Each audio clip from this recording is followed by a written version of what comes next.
بسم اللہ الرحمن الرحیم۔ السلام علیکم ورحمۃ اللہ وبرکاتہ۔ رسول پاک صلی اللہ علیہ وسلم پر وحی کا آغاز کیوں کر ہوا، اور جب وحی کا آغاز ہوا تو ان کی کیفیت کیسی تھی اور کن کن حالات میں ان کے اوپر وحی آتی تھی۔ اس ویڈیو میں آج ہم اس چیز کا مطالعہ کریں گے، اور بخاری کی کتاب سے میں آپ کو حدیث بتاؤں گی۔ جیسے کہ پہلی حدیث ہے کہ رسول پاک صلی اللہ علیہ وسلم نے فرمایا کہ ہر آدمی کو اس کی نیت ہی کے مطابق پھل ملے گا۔ پھر جس شخص نے دنیا کمانے یا کسی عورت سے شادی رچانے کے لیے وطن چھوڑا تو اس کی ہجرت اسی کام کے لیے ہے جس کے لیے اس نے ہجرت کی۔ اس حدیث سے تھوڑی سی مطابقت ادھر بیان کی جا رہی ہے کہ اگرچہ نبوت و رسالت ایسی چیز نہیں ہے جسے محنت و ریاضت کے بل بوتے پر حاصل کیا جا سکے، بلکہ یہ خاص عنایات ربانی کا نتیجہ ہے۔ تاہم اہل دنیا سے کٹ کر اللہ کی طرف ہجرت کر کے غار حرا میں خلوت گزین ہونا عطیہ نبوت ملنے کا سبب ضرور بنا ہے، اور یہ خلوت گزینی بھی اللہ کے فضل اور احسان سے ہی نصیب ہوئی ہے۔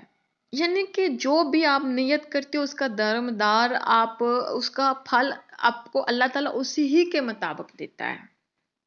اور دوسری حدیث ہے کہ حضرت عائشہ رضی اللہ عنہ سے روایت ہے کہ حضرت حارث بن ہشام رضی اللہ عنہ نے رسول پاک صلی اللہ علیہ وسلم سے پوچھا، اے اللہ کے رسول، آپ پر وحی کیسے آتی ہے؟ تو رسول اللہ صلی اللہ علیہ وسلم نے فرمایا، کبھی تو وحی آنے کی کیفیت گھنٹی کی ٹن ٹن کی طرح ہوتی ہے، اور یہ کیفیت مجھ پر بہت گراں گزرتی ہے۔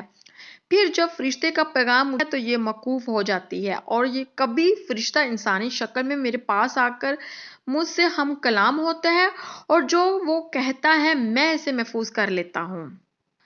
حضرت عائشہ رضی اللہ عنہا کا بیان ہے کہ میں نے سخت سردی کے دنوں میں رسول اللہ صلی اللہ علیہ وسلم کو دیکھا کہ جب وحی آتی تو اس کے موقوف ہونے پر آپ کی پیشانی سے پسینہ بہہ نکلتا۔ اس حدیث میں وحی کی ان دو صورتوں کو بیان کیا گیا جو عام طور پر آپ کو پیش آتی تھی۔ ان کے علاوہ کبھی خواب کی صورت میں اور کبھی بزیرہ الہام و القاء بھی وحی آتی، اور بسا اوقات حضرت جبرائیل علیہ السلام اپنے اصل روپ میں وحی لے کر تشریف لاتے، اور کبھی اللہ تعالیٰ کے پس پردہ بذات خود کلام فرمانے سے بھی وحی کا ثبوت ملتا ہے، جیسے کہ حدیث معراج اس کی صریح دلیل ہے۔ تیسری حدیث ملتی ہے کہ حضرت عائشہ رضی اللہ تعالیٰ عنہ سے روایت ہے، انہوں نے فرمایا، رسول اللہ صلی اللہ علیہ وسلم پر وحی کی ابتدا سچے خوابوں کی صورت میں ہوئی۔ آپ جو کچھ خواب میں دیکھتے وہ سپیدہ صبح کی طرح نمودار ہو جاتا، پھر آپ کو تنہائی محبوب ہو گئی، چنانچہ آپ غار حرا میں خلوت اختیار فرماتے اور کئی رات گاہ تشریف لائے بغیر مصروف عبادت رہتے۔ آپ کھانے پینے کا سامان گھر سے لے جا کر وہاں چند روز گزارتے، پھر حضرت خدیجہ رضی اللہ عنہا کے پاس واپس آتے اور تقریباً اتنے ہی دنوں کے لیے پھر توشہ لے جاتے، یہاں تک کہ ایک روز جب کہ آپ غار حرا میں تھے، یکایک آپ کے پاس حق آ گیا اور ایک فرشتے نے آ کر آپ سے کہا، پڑھو۔ آپ نے فرمایا، میں پڑھا ہوا نہیں ہوں۔ آپ صلی اللہ علیہ وسلم کا فرمان ہے، اس پر فرشتے نے مجھے پکڑ کر خوب پینچا، یہاں تک کہ میری کفت برداشت جواب دینے لگی۔ پھر اس نے مجھے چھوڑ دیا اور کہا، پڑھو۔ میں نے کہا، میں تو پڑھا ہوا نہیں ہوں۔ اس نے دوبارہ مجھے پکڑ کر دبوچا، یہاں تک کہ میری کفت برداشت جواب دینے لگی، پھر چھوڑ کر کہا، پڑھو۔ میں نے پھر کہا، میں پڑھا ہوا نہیں ہوں۔ اس نے تیسری بار مجھے پکڑ کر بینچا، پھر چھوڑ کر کہا، پڑھو اپنے رب کے نام سے جس نے پیدا کیا، جس نے انسان کو خون کے لوتھڑے سے پیدا کیا، پڑھو، اور تمہارا رب تو نہایت کریم ہے۔ پھر رسول اللہ صلی اللہ علیہ وسلم ان آیات کو لے کر واپس آئے، اور آپ کا دل خوف سے دھڑک رہا تھا، چنانچہ آپ اپنی بیوی حضرت خدیجہ رضی اللہ تعالیٰ عنہا کے پاس تشریف لائے اور فرمایا، مجھے چادر اڑا دو، مجھے چادر اڑا دو۔ انہوں نے آپ کو چادر اڑا دی، یہاں تک کہ آپ سے خوف زدگی کی کیفیت دور ہوگی۔ پھر آپ نے حضرت خدیجہ رضی اللہ تعالیٰ عنہا کو واقعے کی اطلاع دی۔ پھر حضرت خدیجہ رضی اللہ تعالیٰ عنہا رسول پاک صلی اللہ علیہ وسلم کو ساتھ لے کر اپنے چچا زاد بھائی ورقہ بن نوفل بن اسد بن عبد العزیز کے پاس آئیں۔ ورقہ دور دور جہالت میں عیسائی ہو گئے تھے اور عبرانی زبان بھی لکھنا جانتے تھے، چنانچہ عبرانی زبان میں حسب توفیق الہی انجیل لکھتے تھے۔ اس وقت بہت بوڑھے اور نبینا ہو چکے تھے۔ ان سے حضرت خدیجہ رضی اللہ عنہا نے کہا، بھائی جان اپنے بھتیجے کی بات سنیں۔ ورقہ نے پوچھا، بھتیجے کیا دیکھتے ہو؟ رسول اللہ صلی اللہ علیہ وسلم نے جو کچھ دیکھا تھا بیان فرما دیا۔ اس پر ورقہ نے آپ سے کہا، یہ تو وہی ناموس، وہی لانے والا فرشتہ ہے جسے اللہ تعالیٰ نے حضرت موسیٰ علیہ السلام پر نازل فرمایا تھا۔ کاش میں آپ کے زمانہ نبوت میں توانا ہوتا، کاش میں اس وقت تک زندہ رہوں جب آپ کی قوم آپ کو نکال دے گی۔ رسول پاک صلی اللہ علیہ وسلم نے فرمایا، اچھا تو کیا وہ لوگ مجھے نکال دیں گے؟ ورقہ نے کہا، ہاں، جب بھی کوئی آدمی اس طرح کا پیغام لایا جیسا آپ لائے ہیں تو اس سے ضرور دشمنی کی گئی، اور اگر مجھے آپ کا زمانہ نصیب ہوا تو آپ کی بھرپور مدد کروں گا۔ اس کے بعد ورقہ جلد ہی فوت ہو گئے اور وحی رک گئی۔ یہاں پہ ہے کہ وحی کے موقوف ہونے کے زمانے میں صرف نزول قرآن موقوف ہوا تھا، تاہم جبرائیل علیہ السلام کا رسول پاک صلی اللہ علیہ وسلم سے رابطہ منقطع نہیں ہوا تھا۔ ایک اور حدیث ہے، حضرت جابر بن عبداللہ انصاری رضی اللہ عنہ سے روایت ہے، انہوں نے رسول پاک صلی اللہ علیہ وسلم کی زبانی بندش وحی کا واقعہ سنا۔ آپ نے بیان فرمایا، ایک بار میں کہیں جا رہا تھا کہ مجھے اچانک آسمان سے ایک آواز سنائی دی۔ میں نے نگاہ اٹھائی تو دیکھا کہ وہی فرشتہ جو میرے پاس غار حرا میں آیا تھا، آسمان و زمین کے درمیان ایک کرسی پر بیٹھا ہوا ہے۔ میں اسے دیکھ کر سخت دہشت زدہ ہو گیا۔ گھر لوٹ کر میں نے اہل خانہ سے کہا، مجھے چادر اڑا دو، مجھے چادر اڑاؤ۔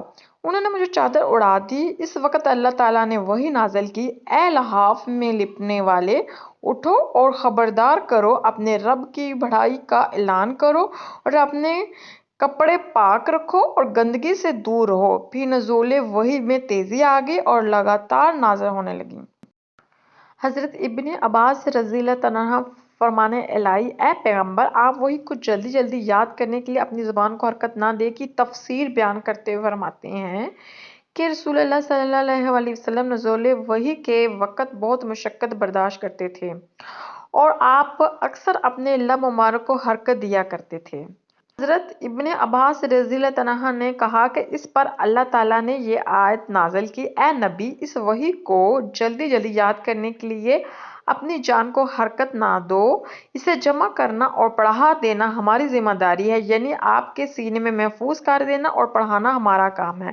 پھر ارشاد الہی، چنانچہ جب ہم پڑھ چکے تو ہمارے پڑھنے کی پیروی کرو کی تفسیر کرتے ہوئے فرمایا، خاموشی سے کان لگا کر سنتے رہو۔ پھر فرمانے الہی، اس کا بیان کرنا بھی ہمارا کام ہے، یعنی کہ تفسیر اس کی بیان کر رہے ہیں، یعنی کہ پہلے مطلب اللہ تعالیٰ نے کہا کہ جب اس کی قرآن پڑھا جا رہا ہو اور آپ اس کو کان لگا کر سنیں، اور یہ ہمارا کام ہے کہ اس کی آپ کو یاد کرا دینا اور آپ کے سینے میں بٹھا دینا، یہ ہمارا کام ہے۔ پھر اس کا مطلب سمجھا دینا بھی ہمارے ذمہ داری ہے۔ مزید آگے انہوں نے تفسیر اس کی بیان کی ہے، ان آیات کے نزول کے بعد حضرت جبرائیل علیہ السلام آ کر قرآن سناتے تو آپ کان لگا کر سنتے رہتے، جب وہ چلے جاتے تو آپ وعدہ الہی کے مطابق اس طرح پڑھتے جس طرح حضرت جبرائیل علیہ السلام نے پڑھا ہوتا۔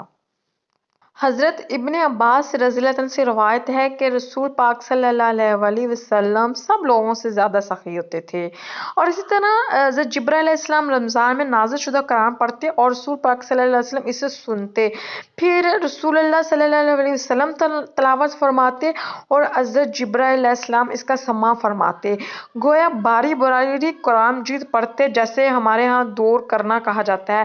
آخری سال رسول اللہ صلی اللہ علیہ وسلم نے حضرت جبرائیل علیہ السلام سے 2 مرتبہ دور کیا تاکہ مجموعی طور پر پورے قرآن کی یاد دہانی ہو جائے۔ نیز یاد رہے کہ یہ آخری دور اسی ترتیب سے ہوا تھا جس ترتیب سے آج ہمارے ہاں قرآن مجید موجود ہے، کیونکہ اس آخری دور کے وقت حضرت زید بن ثابت رضی اللہ عنہ موجود تھے، انہوں نے بعد میں اسی ترتیب سے لکھا جس ترتیب سے انہوں نے سنا تھا۔ ہے مسلمانوں، قرآن پاک کو پڑھو اور اس کو سمجھو، اور جو حدیث ہے اس کو جانو کہ ہمارے نبی اور اللہ کیا کہتے ہیں۔ اللہ حافظ۔